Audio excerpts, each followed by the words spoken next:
Did these numbers yesterday justify ending JobKeeper when you did? Hello, Laura. Well, they certainly do. I mean, we saw in the lead up to the end of March that Anthony Albanese, Jim Chalmers, the Labor Party were predicting endless doom and gloom sweeping across the country would occur when JobKeeper came to an end. And instead, what we've seen is the unemployment rate dip down to 5.5%. We've seen, indeed, youth unemployment hit lows not seen for many years. Underemployment hit lows not seen for many years. These are very encouraging figures. It's a trend that has seen the unemployment rate decrease for 7 consecutive months now and shows that there is real strength in the Australian economy and labour market, but indeed points that demonstrate also the need for us to continue to invest in our economic recovery, particularly against the global landscape that we face of uncertainty, and that's why last week's federal budget has such an emphasis on an economic plan to continue to invest in growth that will fuel further jobs growth and push that unemployment rate down below 5%. The underlying issue's not as good as the headline, perhaps. What are you concerned about when you look deeper into the data? Well, look, certainly we know that there is still a way to go to get the unemployment rate itself back down to where it was pre-pandemic, to make sure that we are driving participation and growth in jobs right across the board. And that's why last week's budget had some $40 billion of additional temporary COVID-related measures, much of it being related to the extension of the full expensing measures and the loss carryback measures that are all about creating the incentive for Australian business to bring forward investment, as well as our plans and strategies in the digital economy, in relation to manufacturing, in relation to our Ag 2030 strategy. All of those sorts of measures and targeted tax cuts, such as the patent box in medicines and biotechnology, or the tax cut break for small breweries and distillers. They're all about backing Australian business to create even more sustainable, ongoing jobs for Australians. The cost of lockdowns and international border closures was quantified by Qantas yesterday. They're estimating around $16 billion, with more job losses to come. Are you concerned about that and what it says about the rest of the economy? Well, we've stood very firmly by the aviation sector and the tourism industry more generally through the pandemic.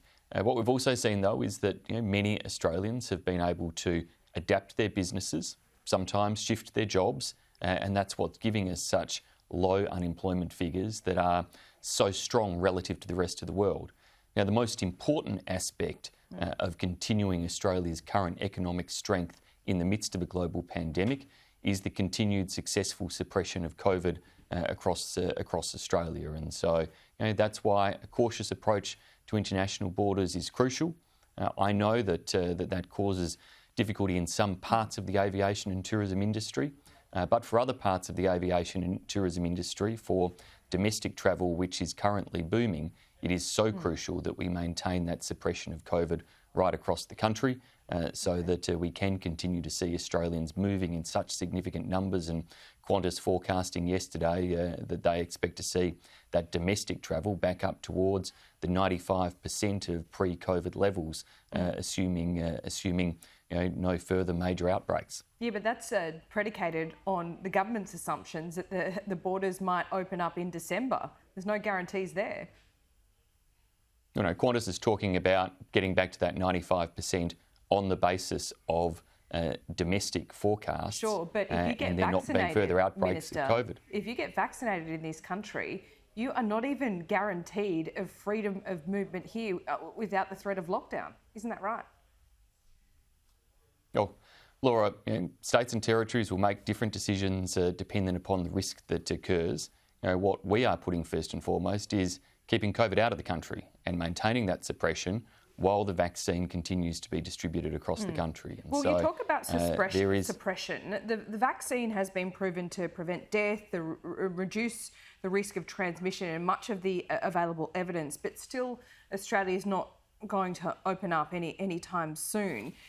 Is it time that you maybe just came clean and said it's an elimination strategy that we're pursuing?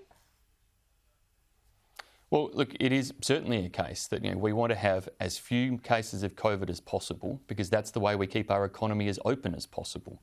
And that is precisely the strategy that we, together with the states and territories, will continue to deploy. The rest of the world looks at Australia with envy, not just because of the health outcomes in this country, but because of the economic outcomes. We were the first developed country to get employment levels back to pre-COVID levels. Others are still struggling, indeed in Europe, with a double-dip recession. In Australia, we have avoided that sort of catastrophe of not only losing lives, but also of seeing businesses collapse and fail and jobs being lost in such record numbers that will leave permanent scarring across the economy and the lives and families of many individuals. So what we have here in this country is something that is well worth protecting, and that does mean we have to be very cautious about those international borders and the restrictions that are in place to keep COVID suppressed and to maintain that success. Well, many Australians at the moment seem to not want to get this vaccine. Is the government offering them any incentive to do so? Look, more than 3.4 million doses have been administered, and the last daily update I saw, I think, was around 93 or 94,000 doses administered in a 24-hour period. And I want to thank those Australians who are going out and getting the vaccine, and encourage all others who are eligible at present to book in with their GP, to sit down and talk to them, and to join the many thousands of others who are getting vaccinated on a daily basis. That the vaccine may well stop you dying if there is a COVID outbreak. That's a pretty strong incentive.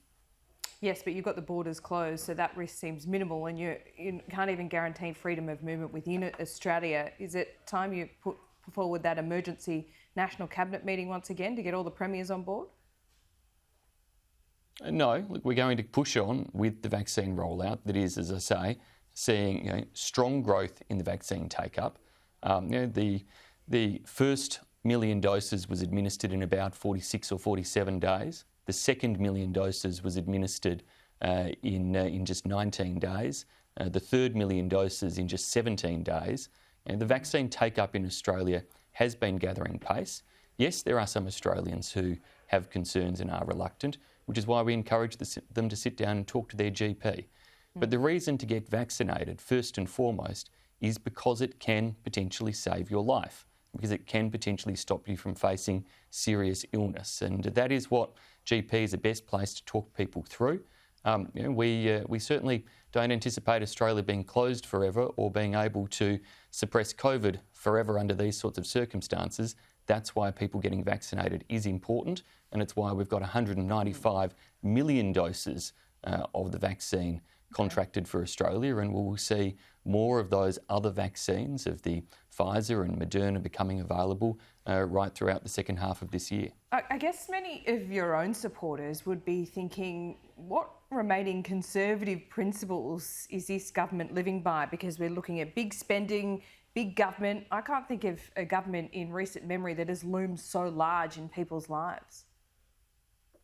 Well, in recent memory, you haven't lived through a global pandemic either. So, yes, we have, as a government, had to take significant decisions. But closing Australia's international borders has absolutely kept Australia safe. It is arguably the most important decision that was taken in relation to saving Australian lives and saving Australian jobs. And we won't resolve from the importance of that decision taken way back on the 1st of February last year in relation to China, and then taken in relation to Italy, to South Korea, to Iran, and ultimately to the rest of the world. Now, we've reopened to New Zealand because we and New Zealand have both, with similar policy approaches, been able to suppress COVID so successfully. But you talk about principles.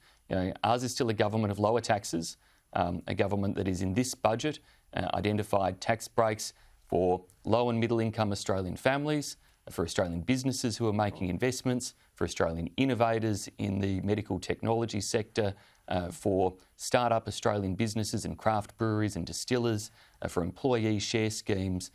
In this recent budget alone, there's at least 5 different measures I've just cited that are all about lowering the tax burden on Australians to drive economic growth. They are very Liberal and National Party principles. All right. And they're a big contrast to Labor, who won't commit to those same sorts of lower taxes. Well, we'll see closer to the election. The FTA between the UK and Australia looks to be almost done. But farmers in the UK don't seem very happy about this. They're worried about an influx of Australian beef, and has gone so far to say that it could destroy the UK's rolling green countryside. Is this deal at risk?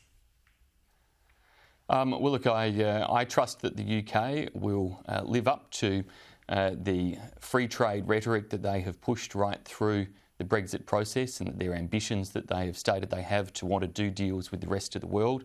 Australia won't do any trade deals that aren't good for our farming sector and our agricultural sector. It's always crucial to us to make sure that our farmers get open, fair access into other markets, and we would expect that in a UK deal based on the high quality of our agriculture sector, based on the sustainability of our agricultural sector. But I would equally say to the UK farmers who might be worried, they don't have so much to worry about. Australia is likely to be competing in a market that far away on premium, high-value produce. Their market's not about to be flooded with anything, but their consumers will get great alternate choices of high-quality Australian produce if they do this deal.